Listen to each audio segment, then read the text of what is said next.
ஏங்க ஒரு செடி வச்சா அதுக்கு தண்ணீர் ஊற்றப்பட்டா அது கண்டிப்பா வளர்ந்து கனி கொடுத்தே ஆகணும். ஆனா இத்தனை வருடங்களா கனி கொடுக்க முடியாதபடிக்கு நம்ம வாழ்க்கையில ஏதோ ஒரு தடை இருக்குன்னா அதற்கு காரணம் என்ன தெரியுமா? காரணம் வசனத்தின் நிமித்தம் உணர்வில்லாம போற காரணம். ஆமென்.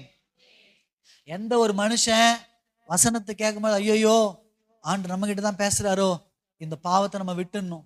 பைபிள் படிக்கும் பொழுது வசனம் நம்ம கிட்ட பேசும்பொழுது ஐயோ ஆண்டு நம்ம கிட்ட தான் பேசுறார், நம்மளை உணர்த்துறார், நம்மளை கண்டிக்கிறார். இந்த பாவத்திலே நம்ம தொடர்ந்து போகும் பொழுது நம்ம வாழ்க்கையில ஆசீர்வாதத்தை பார்க்க முடியாது, நம்ம வாழ்க்கையில ஆசீர்வாதத்தை இழந்து போயிடுவோம், தேவ கோபம் நம்ம மேல வந்துருன்னு சொல்லி எந்த மனுஷன் உணர்ந்து மனம் மாறுகிறானோ அவன் தான் நல்ல இருதயம் உள்ளவன். ஆமென். உணர்வே இல்லைன்னா, இல்ல சிலருக்கு சில அட்வைஸ் பண்ணும்போது கோபம் வருதுன்னா அவங்களுக்கு அதை ஏற்றுக்கொள்ள மனதில்லைன்னு அர்த்தம். சாத்தான் உங்க இருதயத்தில் இருக்கிற அந்த விதைய சீக்கிரமா எடுத்து விடுகிறான். அதனால நீங்க பலனற்று போகிறீர்கள்.